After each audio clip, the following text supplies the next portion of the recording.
Hello friends, welcome to Resolute Academy. Again, നമ്മൾ ഇന്ന് വീണ്ടും ദ ഹിന്ദു ന്യൂസ് പേപ്പറിലെ ടോപ്പ് 5 വൊക്കാബ്സ് ആയിട്ടാണ് വന്നിട്ടുള്ളത്. സോ ഇന്നത്തെ വീഡിയോയിൽ എന്നത്തെ പോലെ തന്നെ ഹിന്ദുവിലുള്ള ബെസ്റ്റ് വേർഡ്സ് എടുത്തിട്ട് നമ്മൾ അതിന്റെ മീനിങ്, സിനോണിംസ്, ആന്റോണിംസ് എല്ലാം നമ്മൾ ഡിസ്കസ് ചെയ്യും. അതുപോലെ തന്നെ യൂസേജ്. സോ അവസാനം വരെ വീഡിയോ കാണുക. എന്നിട്ട് വീഡിയോക്ക് എൻഡിൽ നമ്മളൊരു ടെസ്റ്റ് സീരീസ് അസൈൻ ചെയ്തിട്ടുണ്ട്. അതിന്റെ ലിങ്ക് ഡിസ്ക്രിപ്ഷൻ ഉണ്ട്. സോ ആ ടെസ്റ്റ് ചെയ്ത് നോക്കിയിട്ട് നിങ്ങൾ പഠിക്കുന്നത് നിങ്ങൾക്ക് റീറ്റെയിൻ ചെയ്യാൻ പറ്റുന്നുണ്ടോ ഇല്ലെന്ന് നോക്കുക. സോ ഇന്നത്തെ ഫസ്റ്റ് വേർഡ് എന്ന് പറയുന്നത് ഫ്രോട്ട്. ഫ്രോട്ട് എന്നുള്ള വേർഡിന്റെ അർത്ഥം എന്ന് വെച്ചാൽ, ഇപ്പൊ ഞാൻ പറയാണ്, my life or a person's life is fraught with difficulties. A person's life is fraught with difficulties. അതിന്റെ അർത്ഥം അയാളുടെ ജീവിതം ഡിഫിക്കൽട്ടീസ് കൊണ്ട് നിറഞ്ഞിരിക്കുകയാണ്. സോ ഫ്രോട്ട് വിത്ത് അല്ലെങ്കിൽ ഫ്രോട്ടിന്റെ അർത്ഥം എന്ന് വെച്ചാൽ to be filled with or to be full of something. Okay, എന്തെങ്കിലും കാര്യം കൊണ്ട് നിറഞ്ഞു നിൽക്കുകയാണെങ്കിലാണ് നമ്മൾ എന്ത് പറയുന്നത്, ഫ്രോട്ട് വിത്ത് എന്ന് പറയുന്നത്. It can be problems or it can be some other issues. Okay, generally അത് പ്രോബ്ലംസ് അല്ലെങ്കിൽ നമുക്ക് ഇഷ്ടപ്പെടാത്ത അൺഡിസൈറബിൾ ആയിട്ടുള്ള കാര്യങ്ങളാണ് ഈ ഫ്രോട്ട് എന്ന് പറയുന്നത്, ഫ്രോട്ട് വിത്ത് എന്ന് പറയുന്നത്. ഇഫ് ഇറ്റ്സ് ഈസി, നമ്മൾ ഹാപ്പി കാര്യങ്ങൾ ഒരിക്കലും ഇങ്ങനെ പറയാൻ പറ്റില്ല, my life is fraught with happiness എന്ന്. അങ്ങനെയല്ല, മൈ സാഡ്നെസ് അല്ലെങ്കിൽ നമ്മൾ അൺഈസി ആയിട്ടുള്ള നമുക്ക് ഇഷ്ടപ്പെടാത്ത കാര്യങ്ങൾ, അതാണ് ഈ ഫ്രോട്ട് എന്നുള്ള വേർഡ് അവിടെയാണ് ഈ ഫ്രോട്ട് എന്നുള്ള വേർഡ് യൂസ് ചെയ്യുന്നത്. സോ ഇവിടെ നോക്ക്, the negotiation process was fraught with difficulties due to conflicting interest. അപ്പോൾ ഈ നെഗോഷിയേഷൻ എന്താണ്? ആ നെഗോഷിയേഷനിൽ കോൺഫ്ലിക്റ്റിംഗ് ഇൻട്രസ്റ്റ് ഉണ്ടായിരുന്നു. രണ്ട് ടീമിനും വിപരീതമായ അഭിപ്രായങ്ങൾ ഉണ്ടായിരുന്നു. അതിന്റെ കാരണം ആ അഭിപ്രായ വ്യത്യാസം നിറഞ്ഞു നിൽക്കുകയായിരുന്നു ആ നെഗോഷിയേഷനിൽ. സോ ആ നെഗോഷിയേഷനെ തടഞ്ഞുകൊണ്ടിരുന്നത്, അല്ലെങ്കിൽ negotiation was filled with what? Conflicting interest. Okay, so let's see the synonyms here. Full of നിറഞ്ഞു നിൽക്കുന്നത്, ലോഡഡ് വിത്ത്. ഓക്കെ, പക്ഷേ ഇത് പൊതുവെ യൂസ് ചെയ്യുന്നത് അൺഡിസൈറബിൾ ഓർ ടെൻസ് സിറ്റുവേഷനിൽ മാത്രമാണ്. ഡെവോയിഡ് ഓഫ് എന്ന് വെച്ചാൽ ഒന്നും ഇല്ലാതെ, പ്രശ്നങ്ങളൊന്നും ഇല്ലാതെ. Empty of, without anything. Okay, so let's see the next word. Next word എന്ന് പറയുന്നത് കോൺസിക്രേഷൻ. കോൺസിക്രേഷൻ എന്ന് പറഞ്ഞാൽ എന്താണ്? നമ്മൾ ഈ അമ്പലങ്ങളിലൊക്കെ ദൈവത്തിന്റെ വിഗ്രഹം കൊണ്ടുവന്നിട്ട് അവിടെ ആ വിഗ്രഹത്തിന് ഇതേയില്ലേ, പൂജകൾ നടത്തിയിട്ട് അവിടെ സ്ഥാപിക്കുന്നത്, അതിനെയാണ് കോൺസിക്രേഷൻ എന്ന് പറയുന്നത്. ഇപ്പം നമ്മൾ അയോധ്യയിലെ രാം മന്ദിറിൽ രാംലല്ലയുടെ വിഗ്രഹം കൊണ്ട് സ്ഥാപിച്ചത്, അതിനെയാണ് കോൺസിക്രേഷൻ എന്ന് പറയുന്നത്. സോ ഒരു ഹോലി ആക്കി അതിനെ പൂജകർമ്മങ്ങളൊക്കെ ചെയ്ത് ഹോലി ഇത് സ്റ്റേറ്റസ് കൊടുത്ത് അതിനെ അവിടെ സ്ഥാപിക്കുന്നതിനാണ് കോൺസിക്രേഷൻ എന്ന് പറയുന്നത്. സോ ബേസിക്കലി ഇവിടെ നമ്മൾ പറയുന്നത്, the priest performed the rituals of consecration to sanctify the church. അപ്പോൾ പ്രീസ്റ്റ് എന്ത് ചെയ്ത് കോൺസിക്രേഷന്റെ റിച്വൽസ് എന്ന് വെച്ചാൽ സ്ഥാപിക്കേണ്ട റിച്വൽസ് പെർഫോം ചെയ്തു. എന്നിട്ട് ആ ചർച്ചിനെ എന്താണ്, ശുദ്ധീകരണം ചെയ്യാൻ വേണ്ടി അത് ചെയ്തതാണ്. സാങ്ക്ടിഫൈ ചെയ്യാതെ ഒരു റിച്വലിസ്റ്റിക് പ്യൂരിറ്റി കൊണ്ടുവരാൻ വേണ്ടി. ഓക്കെ, സോ ഇവിടെ ഡെഡിക്കേഷൻ. അപ്പോൾ നമ്മൾ ഒരു വിഗ്രഹത്തിനെ ഡെഡിക്കേറ്റ് ചെയ്യുക. ഓക്കെ, അതാണ് ഉദ്ദേശിക്കുന്നത്. ഓക്കെ, കോൺസെൻട്രേറ്റ് ചെയ്യുക, നമ്മളവിടെ ഡെഡിക്കേറ്റ് ചെയ്ത് അതിനെ എന്താ സ്ഥാപിക്കുകയാണ്.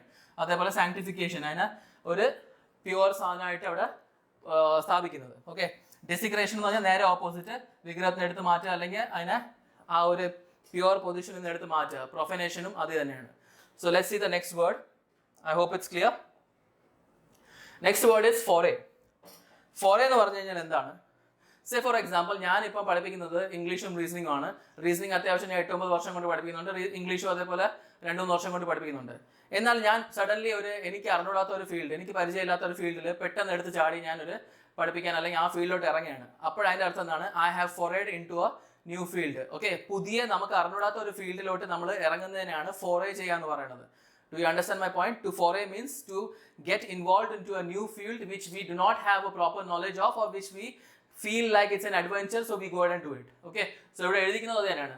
It refers to a brief and sudden attempt to become involved in new activity. അത് എപ്പോഴും ഇമ്പോർട്ടൻ്റ് ആണ്.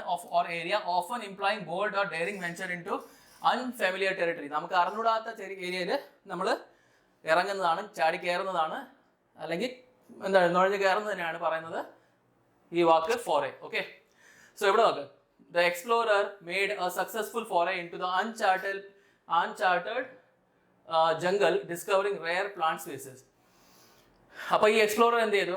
വളരെ സക്സസ്ഫുള്ളി, അൺചാർട്ടേഡ് എന്ന് പറഞ്ഞു കഴിഞ്ഞാൽ ഒന്നീ ആ ഏരിയയിൽ ആരും അതായത് പോയിട്ടുണ്ടാവില്ല, അല്ലെങ്കിൽ അതിനെ മാപ്പ് ചെയ്തിട്ടില്ല. അതിനാണ് അൺചാർട്ടേഡ് ഏരിയ എന്നാൽ അൺചാർട്ടേഡ് ടെറിട്ടറി എന്ന് പറയുന്നത്. അപ്പോൾ ഇതേപോലെ ആരും ഇറങ്ങി നോക്കാത്ത സ്ഥലങ്ങളിൽ ഇയാൾ പോയിട്ട് പുതിയ പ്ലാന്റ് സ്പീസീസിനെ കണ്ടെത്തി. Okay, that is what we mean by use foray here. അതിൻ്റെ സിനോണിമാണ് ഇൻകർഷൻ, അതേപോലെ റെയ്ഡ്. ഓക്കെ, അപ്പോൾ പരിചയമില്ലാത്ത സ്ഥലങ്ങളിൽ അല്ലെങ്കിൽ കയറി ചെല്ലുക അല്ലെങ്കിൽ നുഴഞ്ഞു കയറുന്നതിനാണ് ഈ പറയുന്ന വാക്ക്. Okay, so you just involve or get into a place where you are not really expected. Okay, so അതിൻ്റെ നേരെ തിരിച്ചാണ് റിട്രീറ്റ് അല്ലെങ്കിൽ withdrawal. So antonym is retreat or withdrawal. So let's see the next word.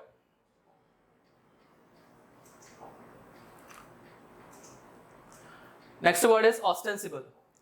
ഓസ്റ്റൻസിബിൾ എന്ന് പറഞ്ഞാൽ ഈ ഒരു സ്വഭാവം നമ്മുടെ നാട്ടിൽ പലർക്കും കണ്ടെത്തുന്നതാണ്. ബേസിക്കലി നമ്മൾ ഫ്രോഡ് എന്നൊക്കെ വിളിക്കുന്നില്ലേ, അതാണ്. എന്ന് പറഞ്ഞാൽ പുറമേ ഒരു അഭിനയം, ഉള്ളിൽ എന്തോ മറച്ചു വെക്കുന്നു. So if someone is showing you something outside but actually is hiding something inside, that is what we mean by ostensible behaviour, which is not truthful. Real ആയിട്ടുള്ള ബിഹേവിയർ അല്ല അയാൾ പുറത്ത് കൊണ്ടുവരുന്നത്. അപ്പോൾ പുറമേ ഒരു എന്തോ ഒരു ഏരിയ ബിൽഡ് ചെയ്തിട്ടുണ്ട്, which is not actual one. Okay, so that is what we mean by ostensible. Okay, his ostensible reason for resigning was personal, but there was rumors of internal conflict. So ഇയാൾ resign ചെയ്തപ്പോൾ കൊടുത്ത reason എന്ന് പറഞ്ഞു കഴിഞ്ഞാൽ എനിക്ക് എന്തോ personal issues ഉണ്ടെന്നാണ്. പക്ഷേ യഥാർത്ഥത്തിലും വേറെ എന്തോ ഇന്റർണൽ കോൺഫ്ലിക്ട്സ് ഉണ്ടെന്നാണ് അവിടെ റൂമർ ഉള്ളത്. അപ്പോൾ അവിടെ ഓസ്റ്റൻസിബിൾ റീസൺ എന്ന് പറഞ്ഞാൽ പുറമെ പറഞ്ഞ റീസൺ എന്തായിരുന്നു, എനിക്ക് സുഖമില്ല, പക്ഷേ പേഴ്സണൽ റീസൺസ് ഉണ്ട്. എന്നാൽ ആക്ച്വൽ റീസൺസ് വേറെ എന്തോ ഇന്റർണൽ കോൺഫ്ലിക്ട്സ് ആയിരുന്നു. I hope you getting my point clear. So ഇവിടെ പറയുന്നത് അപ്പാരന്റ് അതിന്റെ സിനോണിം ആണ്, അതുപോലെ തന്നെ സീമിങ് അതിന്റെ സിനോണിം ആണ്. ഓക്കെ, അടുത്ത് അതിന്റെ ആന്റോണിം എന്ന് പറയുന്നത് ജെന്യുവൻ അല്ലെങ്കിൽ റിയൽ. നമ്മൾ ഫ്രോഡ് അല്ലെങ്കിൽ ഉടായിപ്പ്, അതിന്റെ ആന്റോണിം എപ്പോഴും എന്തായിരിക്കും, ജെന്യുവൻ അല്ലെങ്കിൽ real. And you have to understand, നമ്മുടെ സൊസൈറ്റിയിൽ വളരെ റെയർ കേസ് സിനാരിയോയിൽ മാത്രമേ മുഖത്തൊന്നും പുറത്തൊന്നും കാണുന്ന ആൾക്കാരുണ്ടാവുള്ളൂ. ബാക്കി മുഖത്ത് ഒരു കാര്യവും വേറെ ഉള്ളിൽ വേറെ കാര്യം വെച്ചുകൊണ്ട് ജീവിക്കുന്ന ആൾക്കാരാണ് കൂടുതലും. Okay, so please make sure you find out the right people whom you are making friends with. Okay, let's see.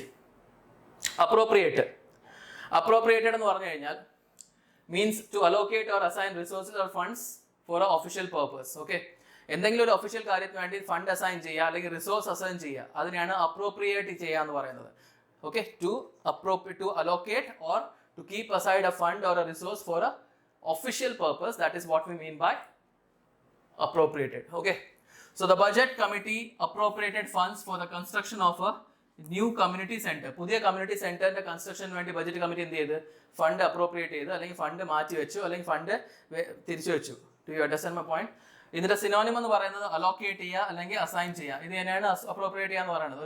ഒരു ഇതിനു വേണ്ടി ഫണ്ട് അലോക്കേറ്റ് ചെയ്യുക, മിസ്യൂസ് ചെയ്യുക, മിസ് അലോക്കേറ്റ് ചെയ്യുക, അതാണ് അതിന്റെ antonym. Okay, let's see. Next word എന്ന് പറയുന്നത്, നെക്സ്റ്റ് വേർഡ് ഇല്ല. Okay, so this is the last word of the today's video. So please make sure video ഇഷ്ടപ്പെട്ടിട്ടുണ്ടെങ്കിൽ ലൈക്ക്, ഷെയർ, സബ്സ്ക്രൈബ് ചെയ്യുക ആൻഡ് കമൻറ്റ് ചെയ്യാൻ മറക്കണ്ട, so that I get to know whether you are liking the video or not. And ആ test ചെയ്യാൻ മറക്കണ്ട. Okay, test is very important. ഏതൊരു കാര്യത്തിൽ improvement വേണമെങ്കിൽ നമ്മൾ പഠിക്കുന്ന കാര്യം അത് ഇംപ്ലിമെൻറ്റ് ചെയ്ത് നോക്കുക. ടെസ്റ്റ് ചെയ്യുമ്പോഴാണ് നമുക്ക് അറിയാൻ പറ്റുന്നത്. Okay, so thank you friends, have a great day, by.